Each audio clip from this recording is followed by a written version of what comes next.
जय हिंद, नमस्कार, राधे राधे। कैसे हैं आप लोग? मैं आशा करता हूं कि आप लोग स्वस्थ होंगे, मस्त होंगे, तंदुरुस्त होंगे और अपने अपने तैयारी में व्यस्त होंगे। तो दोस्तों, एक बार मैं फिर आप लोगों के बीच हाजिर हूं एक नए वीडियो के साथ। तो आज हम सीआरपीएफ स्टेटमेंट के कुछ क्वेश्चन देखेंगे। तो दोस्तों, ये क्वेश्चन आपके लिए बहुत ही वीवीआई होने वाला है। यदि आपका भी सपना है सीआरपीएफ में जाना और देश की सेवा करना, तो इस वीडियो को बिल्कुल स्किप मत कीजिएगा। इस क्वेश्चन के अलावा जितना भी एक्स्ट्रा फैक्ट इसमें बन रहे हैं, जो कि आपके एग्जाम में पूछा जाता है, उन सबको हम कवर करेंगे। यदि आप हमारे चैनल पर पहली बार आए हैं तो हमारे चैनल को सब्सक्राइब करके बेल आइकन प्रेस कर लीजिए, क्योंकि इस तरह के वीडियो हम इसी चैनल पर रोज अपलोड करते हैं। तो दोस्तों, वीडियो को बिल्कुल स्किप मत कीजिएगा। अगर आपने वीडियो को स्किप कर दिया तो समझिए कि आपके स्कोर से 10 नंबर कम हो गए। तो वीडियो को बिल्कुल स्किप नहीं करना है, ध्यान से देखना है और अपने साथ में कॉपी और कलम रखना है। तो चलो दोस्तों, वीडियो को स्टार्ट करते हैं। आज का पहला क्वेश्चन दिया गया है कि कोशिका का कौन सा भाग आत्महत्या की थैली कहा जाता है? तो ये कहलाता है आपका लाइसोसोम। क्या कहलाता है? लाइसोसोम कहलाता है। तो आपसे ये भी क्वेश्चन पूछ लेगा कि प्रोटीन की फैक्ट्री किसको कहते हैं? तो प्रोटीन की फैक्ट्री हम कहते हैं राइबोसोम को। किसको कहते हैं? राइबोसोम को कहते हैं। तो आपको याद रखना है। आपसे ये भी क्वेश्चन पूछ लेगा कि कोशिका का पावर हाउस किसको कहते हैं? तो कोशिका को पावर हाउस हम माइटोकॉन्ड्रिया को कहते हैं। किसको कहते हैं? माइटोकॉन्ड्रिया को कहते हैं। तो आपको याद रखना है। आपसे ये भी क्वेश्चन पूछ लेगा कि आरबीसी कहाँ बनता है? तो आरबीसी आपका अस्थि माजाम बनता है। कहाँ बनता है? अस्थि माजाम बनता है। तो ये सब आपको याद रखना है। इससे रिलेटेड और भी क्वेश्चन है, जैसे कि आपके एग्जाम में कहीं ना कहीं देखने को मिला होगा। जैसे कि पूछता है कि कोशिका शब्द का प्रयोग सबसे पहले किसने किया था? तो आपका रॉबर्ट हुक ने किया था। किसने किया था? रॉबर्ट हुक ने किया था। और कोशिका सिद्धांत का प्रतिपादन किसने किया था? तो कोशिका शब्द का प्रतिपादन आपका स्लाइडन और स्वान ने किया था। किसने किया था? स्लाइडन और स्वान ने किया था। तो आपसे भी क्वेश्चन पूछ लेगा कि सबसे बड़ा कोशिका किसका होता है? तो सबसे बड़ा कोशिका शुतुरमुर्ग का अंडे का होता है। किसका होता है? शुतुरमुर्ग का अंडे का होता है। और भी क्वेश्चन है, जैसे कि आपसे पूछा जाता है कि सबसे छोटी कोशिका कौन सी है? तो सबसे छोटी कोशिका आपका माइकोप्लाज्मा है। कौन सा है? माइकोप्लाज्मा है। और कोशिका का अध्ययन क्या कहलाता है? तो कोशिका का अध्ययन आपका साइटोलॉजी कहलाता है। क्या कहलाता है? साइटोलॉजी कहलाता है। तो आपको याद रखना है। अगला क्वेश्चन देखते हैं दोस्तों, क्वेश्चन नंबर 2। क्वेश्चन नंबर 2 कह रहा है कि हवाई जहाज का आविष्कार किसने किया था? तो हवाई जहाज का आविष्कार आपका राइट ब्रदर्स ने किया था। किसने किया था? राइट ब्रदर्स ने किया था। तो आपको याद रखना है। आपसे ये भी क्वेश्चन पूछ लेगा कि भाप का इंजन का आविष्कार किसने किया था? तो भाप का इंजन का आविष्कार आपका जेम्स वाट ने किया था। किसने किया था? जेम्स वाट ने किया था। और आपसे ये भी क्वेश्चन पूछ लेगा कि गति विषयक नियम किसने दिया था? तो गति का नियम आपका न्यूटन ने दिया था। किसने दिया था? न्यूटन ने दिया था। और आपसे ये भी क्वेश्चन पूछने का पूरा चांस रहता है कि जैसे पूछता है कि जड़त्व का नियम किसने दिया था? तो जड़त्व का नियम आपका गैलीलियो ने दिया था। किसने दिया था? गैलीलियो ने दिया था। तो आप याद रखिएगा। इससे रिलेटेड और भी क्वेश्चन है जो कि आपके एग्जाम में पूछा जाता है। जैसे पूछ लेगा कि दूरबीन का आविष्कार किसने किया था? तो दूरबीन का आविष्कार आपका गैलीलियो ने किया था। किसने किया था? गैलीलियो ने किया था। और आपसे ये भी क्वेश्चन पूछ लेगा कि कंप्यूटर का आविष्कार किसने किया था? तो कंप्यूटर का आविष्कार आपका चार्ल्स बेबेज ने किया था। किसने किया था? चार्ल्स बेबेज ने किया था। और आपसे भी क्वेश्चन पूछ ले कि कब किया था? तो 1835 ईस्वी में। कब किया था? 1835 ईस्वी में। तो आपसे ये भी क्वेश्चन पूछ लेगा कि कंप्यूटर का हिंदी क्या होता है? तो कंप्यूटर का हिंदी होता है आपका संगणक। क्या होता है? संगणक होता है। तो आपको याद रखना है। आपसे ये भी क्वेश्चन पूछ लेगा कि फाउंटेन पेन का आविष्कार किसने किया था? तो फाउंटेन पेन का आविष्कार आपका वाटरमैन ने किया था। किसने किया था? वाटरमैन ने किया था। तो आपसे ये भी क्वेश्चन पूछ लेगा कि विद्युत बल्ब का खोज किसने किया था? तो विद्युत बल्ब का खोज आपका थॉमस अल्वा एडिसन ने किया था। किसने किया था? थॉमस अल्वा एडिसन ने किया था। तो आपको याद रखना है। और आपसे भी क्वेश्चन पूछ लेगा कि पीएच स्केल का खोज किसने किया था? तो पीएच स्केल का खोज आपका सॉरेंस ने किया था। किसने किया था? सॉरेंस ने किया था। तो आपको याद रखना है। अगला क्वेश्चन देखते हैं दोस्तों, क्वेश्चन नंबर 3। क्वेश्चन नंबर 3 कह रहा है कि पिक्सेल शब्द का प्रयोग किसमें किया जाता है? तो पिक्सेल शब्द का प्रयोग आपका कैमरा में किया जाता है। किसमें किया जाता है? कैमरा में किया जाता है। तो आपको याद रखना है। तो आपसे ये भी क्वेश्चन पूछ लेगा कि माउस का आविष्कार किसने किया था? तो माउस का आविष्कार आपका डगलस ने किया था। किसने किया था? डगलस ने किया था। और प्रिंटिंग प्रेस का आविष्कार किसने किया था? तो गुटेनबर्ग ने किया था। किसने किया था? गुटेनबर्ग ने किया था। और कंप्यूटर का मैंने पहले बता दिया था कि इसका आविष्कार किसने किया था? तो चार्ल्स बेबेज ने किया था। तो आपको याद रखना है। इससे रिलेटेड और भी क्वेश्चन है, जैसे कि आपसे पूछा जाता है। कुछ फुल फॉर्म भी है, जैसे सीपीयू का फुल फॉर्म क्या होता है? तो सीपीयू का फुल फॉर्म आपका होता है सेंट्रल प्रोसेसिंग यूनिट। क्या होता है? सेंट्रल प्रोसेसिंग यूनिट होता है, जिसे हम कंप्यूटर का मस्तिष्क कहते हैं। क्या कहते हैं? कंप्यूटर का ब्रेन भी कहते हैं। तो आपको याद रखना है। और आपसे ये भी क्वेश्चन पूछ लेगा कि RAM का फुल फॉर्म क्या होता है। तो RAM का फुल फॉर्म होता है आपका रैंडम एक्सेस मेमोरी। क्या होता है? रैंडम एक्सेस मेमोरी होता है, तो आपको याद रखना है। और ROM का फुल फॉर्म क्या होता है? तो ROM का फुल फॉर्म होता है रीड ऑनली मेमोरी। क्या होता है? रीड ऑनली मेमोरी होता है। रैम एक अस्थाई मेमोरी है। क्या है? अस्थाई मेमोरी है, तो आपको याद रखना है। और भी कुछ महत्वपूर्ण फुल फॉर्म है, जैसे कि पूछा जाता है कि ALU का फुल फॉर्म क्या होता है। तो ALU का फुल फॉर्म होता है अर्थमेटिक लॉजिक यूनिट। क्या होता है? अर्थमेटिक लॉजिक यूनिट होता है। और LAN का फुल फॉर्म क्या होता है? तो आपका लोकल एरिया नेटवर्क होता है। क्या होता है? लोकल एरिया नेटवर्क होता है। तो चलो दोस्तों अगला क्वेश्चन देखते हैं, क्वेश्चन नंबर 4। क्वेश्चन नंबर 4 कह रहा है किस तापमान पर फ़ारेनहाइट और सेल्सियस एक समान हो जाता है? तो -40 डिग्री सेंटीग्रेड पर। कितने पर? 40 डिग्री सेंटीग्रेड पर। तो आपसे भी क्वेश्चन पूछ लेगा कि जल का अधिकतम घनत्व कितने डिग्री पर होता है? तो जल का अधिकतम घनत्व आपका 4 डिग्री सेंटीग्रेड पर होता है। कितना पर होता है? 4 डिग्री सेंटीग्रेड पर होता है। और जल कितने डिग्री पर उबलने लगता है? तो आपका 100 डिग्री सेंटीग्रेड पर। कितने पर? 100 डिग्री सेंटीग्रेड पर उबलने लगता है। और मानव शरीर का तापमान कितने डिग्री पर होता है? तो आपका 37 डिग्री सेल्सियस होता है। कितना होता है? 37 डिग्री सेंटीग्रेड होता है, तो आपको याद रखना है। इसके कुछ महत्वपूर्ण भी क्वेश्चन है, जैसे कि आपके एग्जाम में मिलेगा देखने को कि मानव शरीर का तापमान कितना होता है। तो मानव शरीर का तापमान आपका 37 डिग्री सेल्सियस होता है। कितना होता है? 37 डिग्री सेल्सियस होता है। और आपसे भी क्वेश्चन पूछ लेगा कि सबसे अधिक तापमान किसका होता है? तो सबसे अधिक तापमान आपका बकरी का होता है। किसका होता है? बकरी का होता है, तो आपको याद रखना है। और आपसे भी क्वेश्चन पूछ लेगा कि ताप का नियंत्रण कौन सी ग्रंथि करती है? तो ताप का नियंत्रण आपका हाइपोथैलेमस ग्रंथि करती है। कौन करती है? हाइपोथैलेमस ग्रंथि करती है, तो आपको याद रखना है। तो हम जितना एक्स्ट्रा फैक्ट आपको बता रहे हैं तो उसको आप लिखते चलिएगा और याद करते चलिएगा, क्योंकि इसी एक्स्ट्रा फैक्ट से आपके क्वेश्चन बनते हैं। अगला क्वेश्चन देखते हैं दोस्तों, क्वेश्चन नंबर 5। क्वेश्चन नंबर 5 कह रहा है कि केवलादेव नेशनल पार्क किस राज्य में स्थित है? तो आपके भरतपुर राजस्थान में। कहाँ स्थित है? भरतपुर राजस्थान में स्थित है। तो आपसे भी क्वेश्चन पूछ लेगा कि पीलीभीत टाइगर रिजर्व कहाँ स्थित है? तो आपके उत्तर प्रदेश में। कहाँ स्थित है? उत्तर प्रदेश में है। और आपसे भी क्वेश्चन पूछ लेगा कि कान्हा किसली राष्ट्रीय उद्यान कहाँ है? तो आपका मध्य प्रदेश में है। कहाँ है? मध्य प्रदेश में है। और जिम कॉर्बेट राष्ट्रीय उद्यान कहाँ है? तो जिम कॉर्बेट राष्ट्रीय उद्यान आपका उत्तराखंड में है। कहाँ है? उत्तराखंड में है, तो आपको याद रखना है। और भी कुछ महत्वपूर्ण बिंदु देख लेते हैं दोस्तों, जैसे कि आपसे पूछ लेगा कि बांदीपुर राष्ट्रीय उद्यान कहाँ है? तो बांदीपुर राष्ट्रीय उद्यान आपका कर्नाटक में है। कहाँ है? कर्नाटक में है। और पेंच राष्ट्रीय उद्यान कहाँ स्थित है? तो आपका महाराष्ट्र में है। कहाँ है?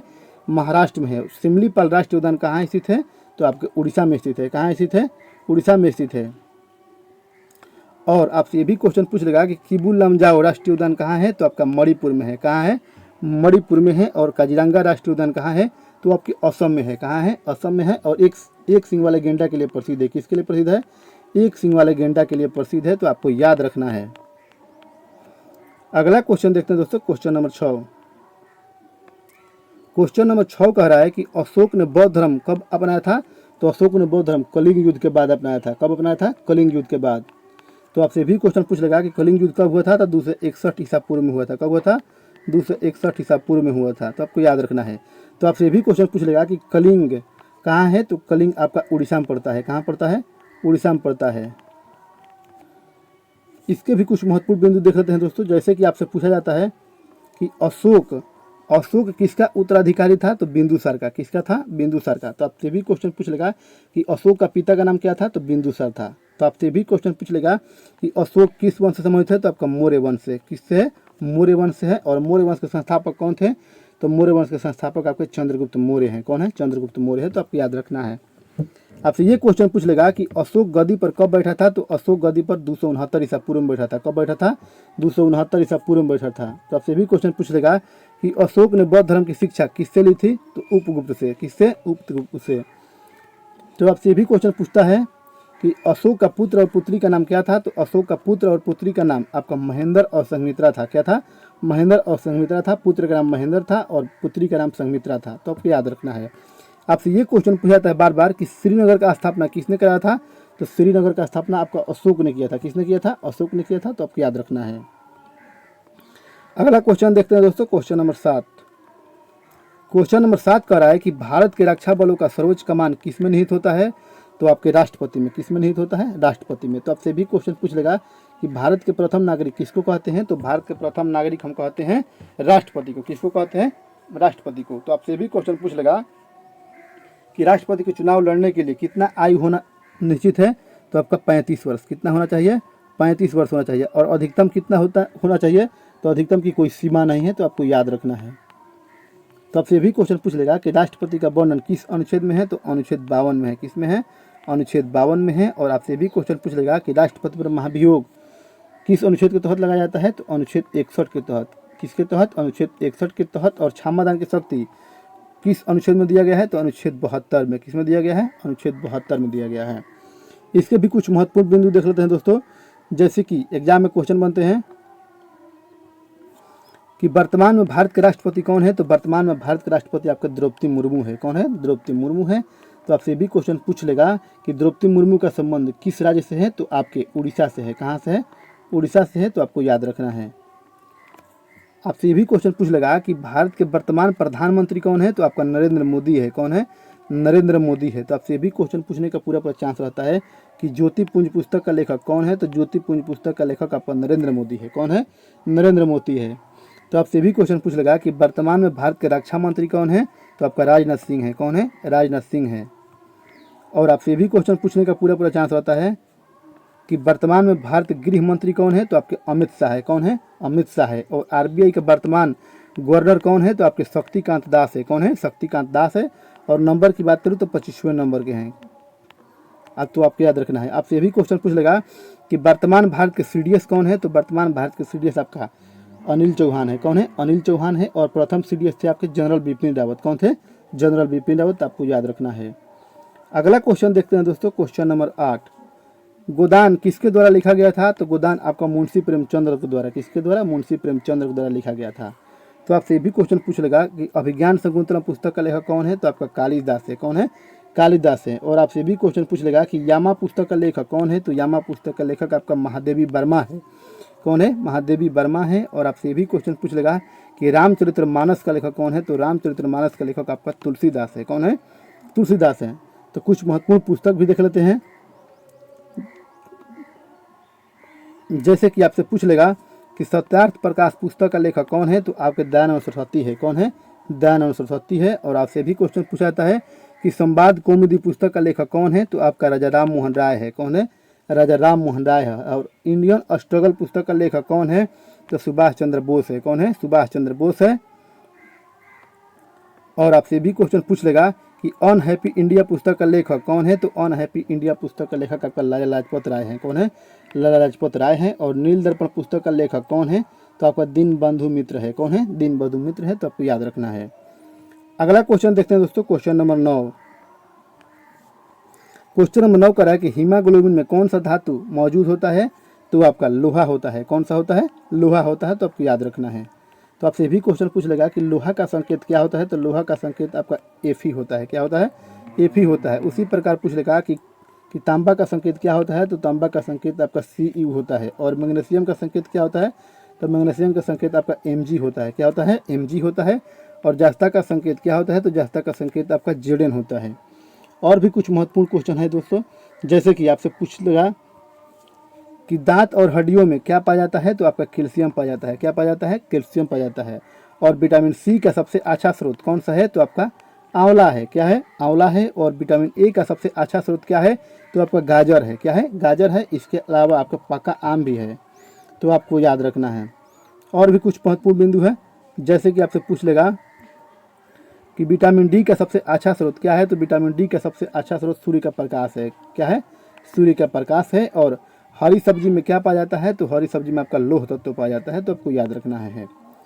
अगला क्वेश्चन देखते हैं दोस्तों, क्वेश्चन नंबर 10। क्वेश्चन नंबर 10 कह रहा है कि रंगास्वामी कप का संबंध किस खेल से है? तो आपके हॉकी से है। किससे है? हॉकी से है। तो आपको याद रखना है। तो कुछ महत्वपूर्ण ट्रॉफी भी देख लेते हैं। जैसे कि आपसे पूछ लेगा कि हॉकी के कुछ महत्वपूर्ण ट्रॉफी, जैसे कि बेटन कप आपके हॉकी से संबंधित है। आगा खो कप आपका हॉकी से संबंधित है। मेजर ध्यानचंद्र कप आपके हॉकी से संबंधित है। नेहरू ट्रॉफी का संबंध आपके हॉकी से संबंधित है। तो आपको याद रखना है। उसी प्रकार आपसे पूछ लेगा कि क्रिकेट की कुछ महत्वपूर्ण ट्रॉफी, जैसे कि रणजी ट्रॉफी का संबंध क्रिकेट से, ईरानी ट्रॉफी का संबंध क्रिकेट से, दिलीप ट्रॉफी का संबंध क्रिकेट से, सीके नायडू ट्रॉफी का संबंध क्रिकेट से, देवधर ट्रॉफी का संबंध क्रिकेट से, IPL का संबंध आपका क्रिकेट से।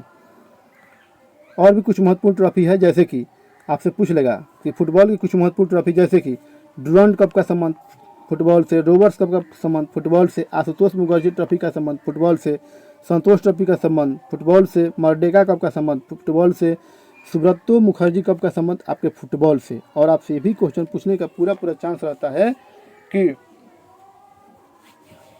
आपसे ये भी क्वेश्चन पूछ लेगा कि वेलिंगटन ट्रॉफी का संबंध किससे है, तो नौका दौड़ से। किससे है? नौका दौड़ से। तो दोस्तों मैं आशा करता हूँ कि ये क्लास आपको बेहद ही पसंद आया होगा। तो क्लास पसंद आए तो वीडियो को एक लाइक ज़रूर दीजिएगा, क्योंकि वीडियो बनाने में बहुत ही मेहनत लगता है। अगर आप PDF चाहते हैं तो हमारे टेलीग्राम को ज़रूर ज्वाइन कर लीजिएगा। तो दोस्तों यदि आप हमारे चैनल पर पहली बार आए हैं तो हमारे चैनल को सब्सक्राइब करके बेल आइकन प्रेस कर लीजिए, क्योंकि इस तरह के वीडियो हम इसी चैनल पर रोज़ अपलोड करते हैं। तो दोस्तों वीडियो में बने रहने के लिए धन्यवाद।